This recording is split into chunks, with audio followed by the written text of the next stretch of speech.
जय श्री कृष्णा। राधे राधे मेरे प्यारे भक्त जनों। आज आप सुनेंगे बृहस्पति बार व्रत कथा। भारत वर्ष में एक प्रतापी और दानी राजा राज करता था। वो नित्य गरीबों और ब्राह्मणों की सहायता करता था। एक बात उसकी रानी को अच्छी नहीं लगती थी। वो ना ही गरीबों को दान देती और ना ही भगवान का पूजा करती थी, और राजा को भी दान देने से मना किया करती थी। एक दिन राजा शिकार खेलने वन को गया हुआ था, तो रानी महल में अकेली थी। उसी समय बृहस्पति देव साधु भेष में राजा के महल में भिक्षा के लिए आए और भिक्षा मांगने लगे। रानी ने भिक्षा देने से इनकार किया और कहा, हे साधु महाराज, मैं तो दान पुण्य से तंग आ गई हूँ। मेरे पति सारा धन लुटाते रहते हैं। मेरी इच्छा है कि हमारा धन नष्ट हो जाए, फिर ना रहेगा बांस और ना बजेगी बांसुरी। साधु ने कहा, देवी तुम तो बड़ी विचित्र हो। धन संतान तो सभी चाहते हैं, पुत्र और लक्ष्मी तो पापी के घर भी होना नहीं चाहिए। यदि तुम्हारे पास अधिक धन है तो भूखों को भोजन दो, प्यासों के लिए कुआं बनवाओ, मुसाफिरों को लिए धर्मशाला खुलवाओ। जो निर्धन अपनी कुंवारी कन्याओं का विवाह नहीं कर सकते, उनका विवाह करवा दो। ऐसा और कई काम है जिनके करने से तुम्हारा यश लोक परलोक में फैलेगा। परंतु रानी पर उपदेश का कोई प्रभाव नहीं पड़ा। वो बोली, महाराज आप मुझे कुछ ना समझाइए। मैं ऐसा धन नहीं चाहती जो हर जगह बांटती फिरूं। साधु ने उत्तर दिया, यदि तुम्हारी ऐसी इच्छा है तो तथास्तु। तुम्हें ऐसा करना कि बृहस्पतिवार को घर लीप कर पीली मिट्टी से अपना सिर धोकर स्नान करना, मिट्टी चढ़ा कर कपड़े धोना। ऐसा करने से आपका सारा धन नष्ट हो जाएगा। इतना कहकर वो साधु महाराज वहाँ से अलोप हो गया। साधु के अनुसार कही बातों को पूरा करते हुए रानी को केवल 3 बृहस्पतिवार ही बीते थे कि उसकी समस्त धन संपत्ति नष्ट हो गई। भोजन के लिए राजा का परिवार तरसने लगा। तब एक दिन राजा ने रानी से बोला कि हे रानी, तुम यही रहो, मैं दूसरे देश को जाता हूँ, क्योंकि यहाँ पर सभी लोग मुझे जानते हैं। इसलिए मैं कोई छोटा कार्य नहीं कर सकता। ऐसा कहकर राजा परदेश चला गया। वहाँ वो जंगल से लकड़ी काट कर लाता और शहर में बेचता। इस तरह वो अपना जीवन व्यतीत करने लगा। इधर राजा के परदेश जाते ही रानी और दासी दुखी रहने लगी। एक बार जब रानी और दासी को 7 दिन तक बिना भोजन के रहना पड़ा, तो रानी ने अपनी दासी से कहा, हे दासी, पास ही के नगर में मेरी बहन रहती है। वो बड़ी धनवान है। तू उसके पास जा और कुछ ले आओ, ताकि थोड़ी बहुत गुजारा बसर हो जाए। दासी रानी की बहन के पास गई। उस दिन गुरुवार था और रानी की बहन उस समय बृहस्पतिवार व्रत की कथा सुन रही थी। दासी ने रानी की बहन को अपनी रानी का संदेश दिया, लेकिन रानी की बड़ी बहन ने कोई उत्तर नहीं दिया। जब दासी को रानी की बहन से कोई उत्तर नहीं मिला तो वो बहुत दुखी हुई और उसे क्रोध भी आया। दासी ने वापस आकर रानी को सारी बात बता दी। सुनकर रानी ने अपने भागे को कोसे रही थी। उधर रानी की बहन ने सोचा कि मेरी बहन की दासी आई थी, परंतु मैं उससे नहीं बोली, इससे वो बहुत दुखी हुई होगी। कथा सुनकर और पूजा समाप्त करके वो अपनी बहन के घर आई और कहने लगी, हे बहना, मैं बृहस्पतिवार का व्रत कर रही थी, तुम्हारी दासी मेरे घर आई थी, परंतु जब तक कथा होती है तब तक ना तो उठते हैं और ना ही बोलते हैं, इसलिए मैं नहीं बोली। कहो दासी क्यों गई थी? रानी बोली, बहन, तुमसे क्या छिपाऊं, हमारे घर में खाने तक को अनाज नहीं था। ऐसा कहते कहते रानी की आंखें भर आई। उसने दासी समेत पिछले 7 दिनों से भूखे रहने तक की बात अपनी बहन को विस्तार पूर्वक सुना दिया। रानी की बहन बोली, देखो बहना, भगवान बृहस्पति देव सबकी मनोकामना को पूर्ण करते हैं। देखो, शायद तुम्हारे घर में अनाज रखा हो। पहले तो रानी को विश्वास नहीं हुआ, पर बहने के आग्रह करने पर उसने अपनी दासी को अंदर भेजा तो उसे सचमुच अनाज से भरा एक घड़ा मिल गया। यह देखकर दासी को बड़ी हैरानी हुई।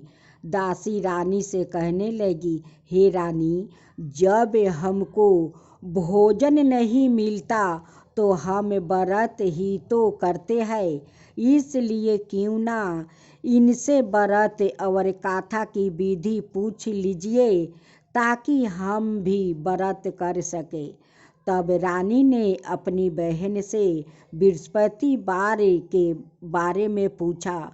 उसकी बहन ने बताया, बृहस्पतिवार के व्रत में चने की दाल और मूंगा से विष्णु भगवान का केले की जड़ में पूजन करे और दीपक जलाए, व्रत कथा सुनने और पीला भोजन ही करे। इससे बृहस्पति देव प्रसन्न होते हैं। व्रत और पूजा विधि बताकर रानी की बहन अपने घर को लौट गई। 7 दिन के बाद जब गुरुवार आया तो रानी और दासी ने व्रत रखा। घोरशाले से जाकर चना और गुड़ लेकर आई। फिर उसने केले की जड़ और विष्णु भगवान का पूजन किया। अब पीला भोजन कहाँ से आए, इस बात को लेकर दोनों बहुत दुखी थे। क्योंकि उन्होंने व्रत रखा था, इसलिए बृहस्पति देव उनसे प्रसन्न थे। इसलिए वो एक साधारण व्याकृत का रूप धारण करे 2 थाले में सुंदर पीला भोजन दासी को दे गया।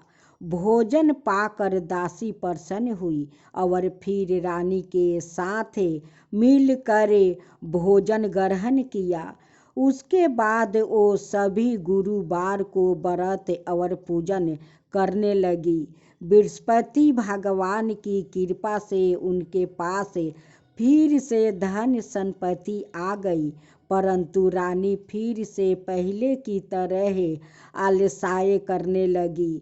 तब दासी बोली, देखो रानी, तुम पहले भी इस प्रकार आलसाय करती थी।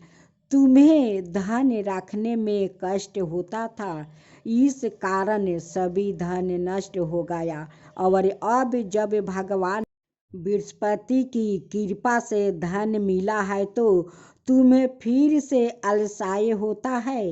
रानी को समझते हुए दासी कहती है कि बड़ी मुसीबतों के बाद हमने यह धन पाया है, इसलिए हमें दान पुण्य करना चाहिए, भूखे मनुष्यों को भोजन कराना चाहिए और धन को शुभ कार्य में खर्चा करना चाहिए, जिससे तुम्हारे कुल का यश बढ़ेगा, स्वर्ग की प्राप्ति होगी और पितरा प्रसन्न होंगे। दासी की बात मानकर रानी अपना धन शुभ कार्य में खर्चा करने लगी, जिससे पूरे नगर में उसका यश फैलने लगा।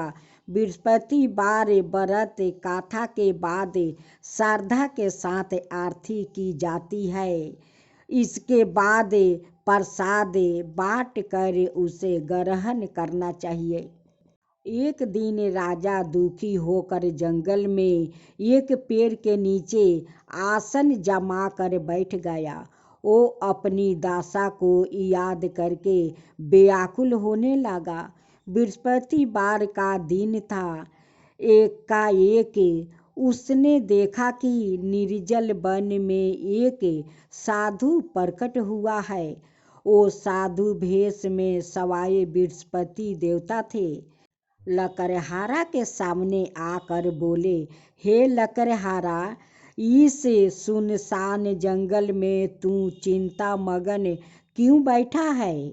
लकड़हारा ने दोनों हाथ जोड़कर प्रणाम किया और उत्तर दिया, महात्मा जी, आप सब कुछ जानते हैं, मैं क्या कहूँ?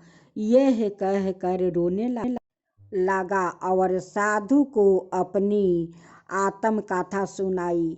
परमात्मा जी ने कहा, तुम्हारी स्त्री ने बृहस्पति के दिन बृहस्पति भगवान का निरादर किया है, जिसके कारण रूठ होकर उन्होंने तुम्हारी यह दशा कर दिया है।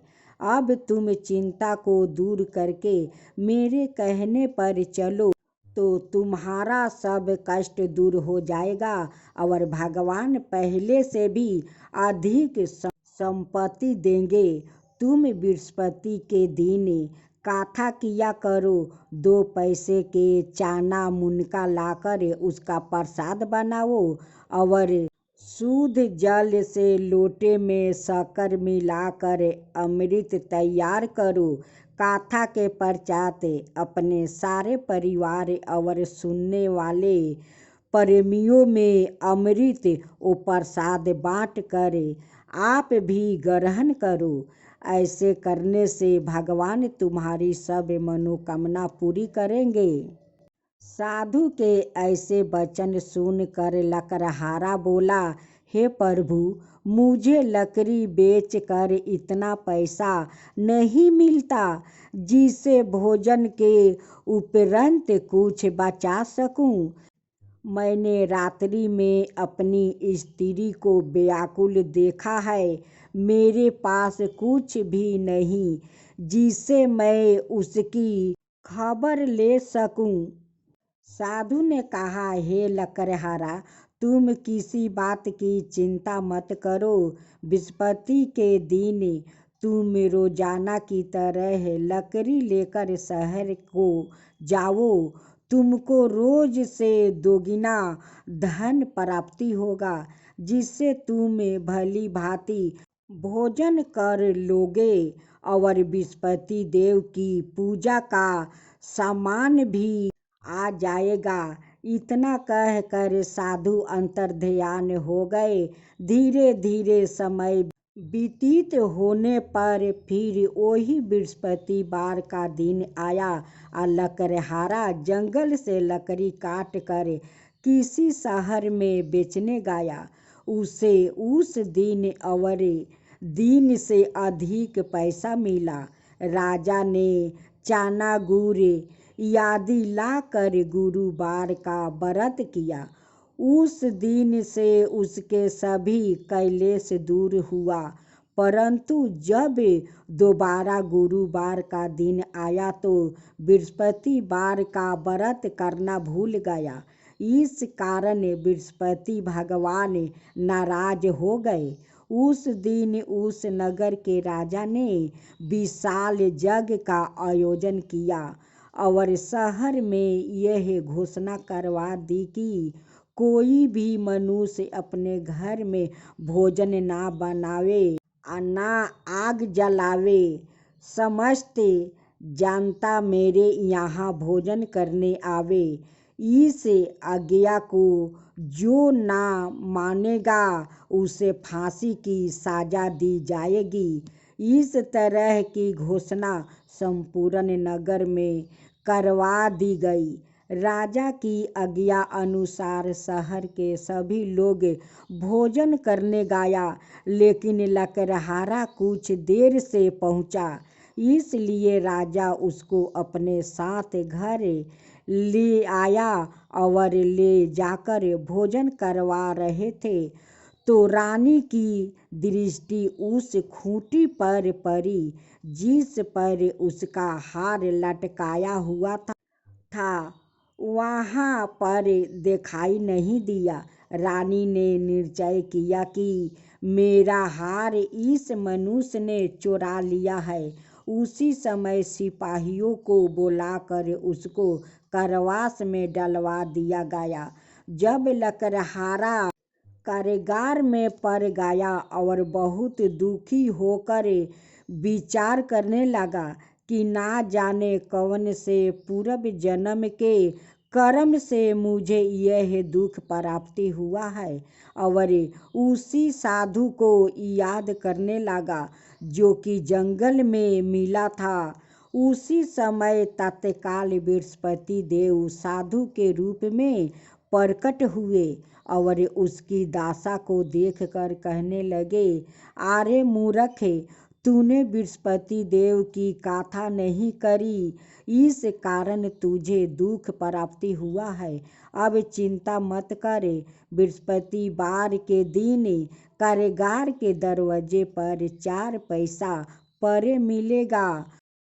उससे तू चना गुड़ मुनका लियाकर बृहस्पति देव की पूजा करना, तेरे सभी कष्ट दूर हो जाएगा।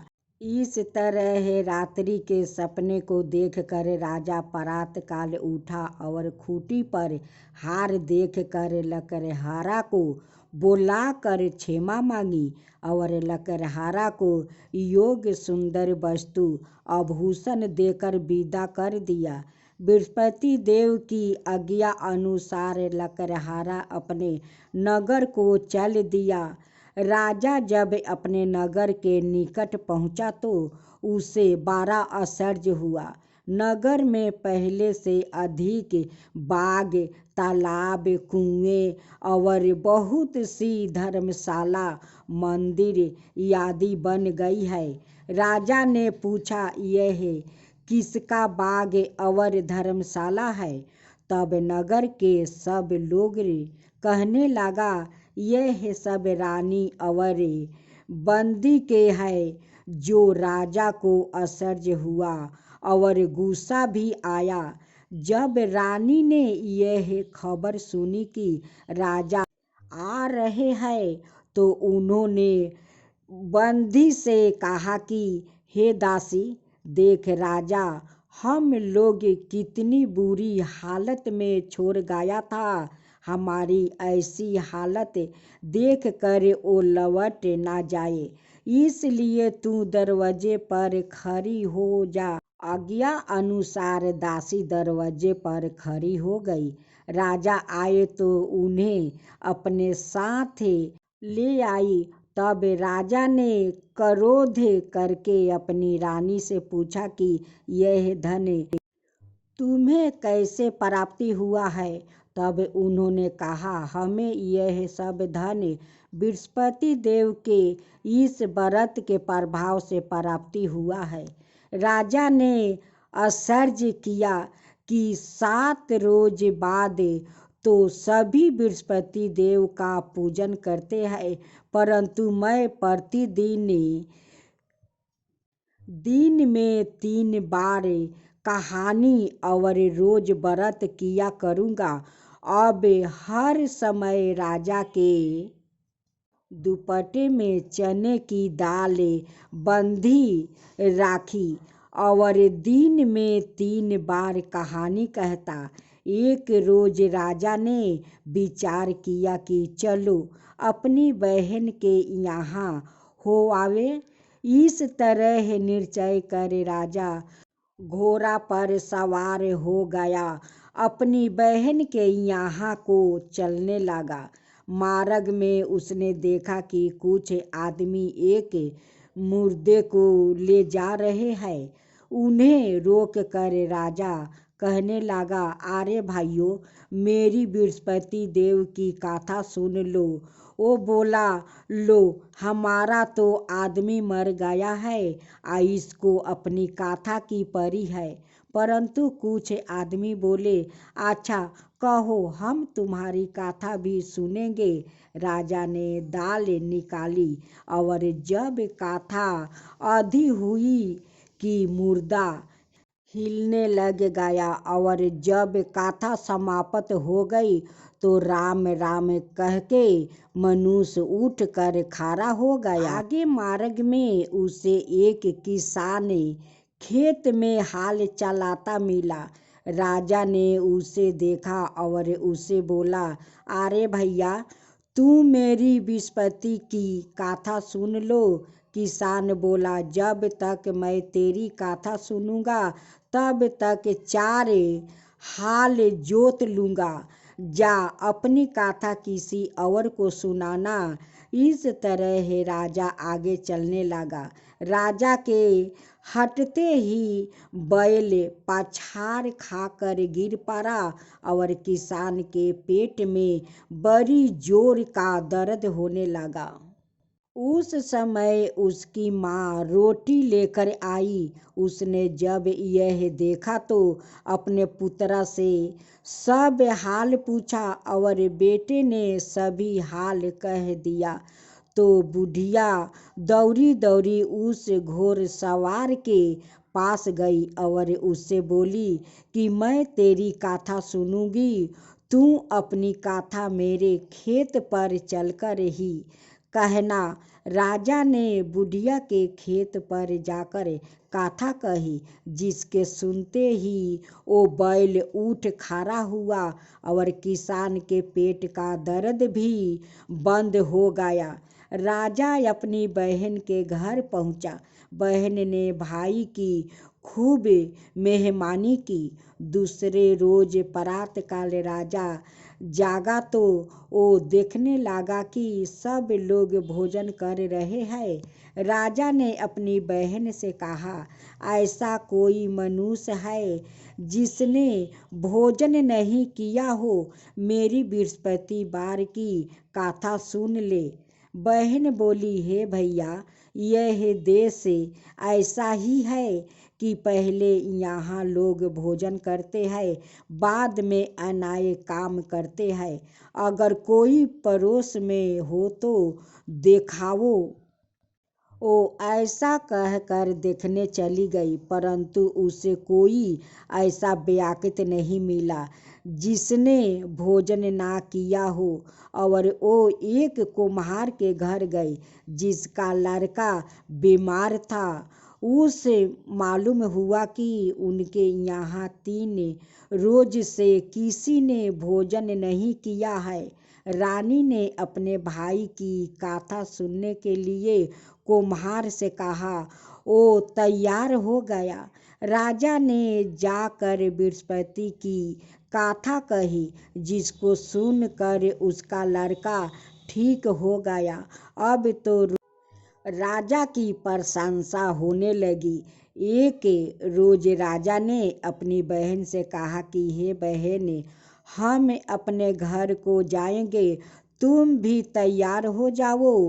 राजा की बहन ने अपनी सास से कहा। सास ने कहा, हाँ चली जा, परंतु अपने लड़कों को मत ले जाना, क्योंकि तेरे भाई के कोई औलाद नहीं है। बहन ने अपने भैया से कहा, हे भैया, मैं तो चलूँगी, पर कोई बालक नहीं जाएगा। राजा बोला, जब कोई बालक नहीं चलेगा तब तुम ही क्यों जाओगी। बड़े दुखी मन से राजा अपने नगर को लौट आया। राजा ने अपनी रानी से कहा, हमें निर्वंशी है, हमारा मुंह देखने का धर्म नहीं है और कुछ भोजन आदि नहीं किया। रानी बोली, हे प्रभु, बृहस्पति देव ने हमें सब कुछ दिया है, वो हमें औलाद अवश्य देंगे।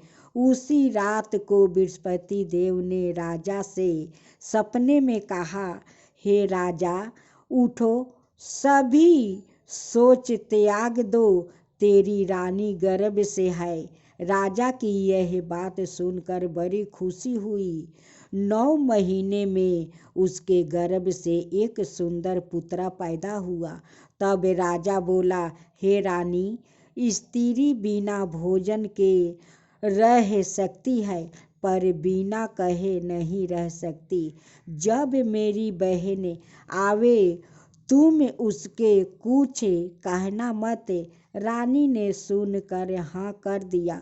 जब राजा की बहन ने यहाँ शुभ समाचार सुना तो वो बहुत खुश हुई और बधाई लेकर अपने भाई के यहाँ आई।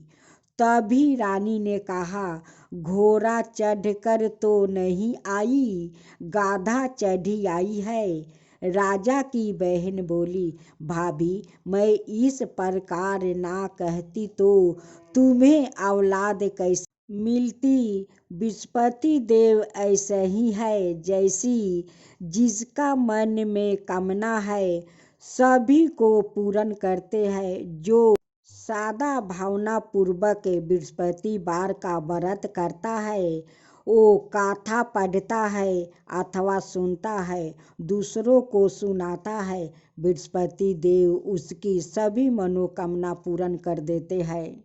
भगवान बृहस्पति देव उसकी सदाए रक्षा करते हैं। संसार में जो मनुष्य सादा भावना से भगवान जी का पूजन व्रत सच्चे हृदय से करते हैं तो उनकी सभी मनोकामना पूर्ण कर देते हैं। जैसी सच्ची भावना से रानी और राजा ने उनकी गाथा का गुणगान किया तो उनकी सभी इच्छाओं बृहस्पति देव जी ने पूर्ण की। इसलिए पूर्ण गाथा सुनने के बाद प्रसाद लेकर जाना चाहिए। हृदय से उनका मनन करते हुए जयकारा बोलना चाहिए।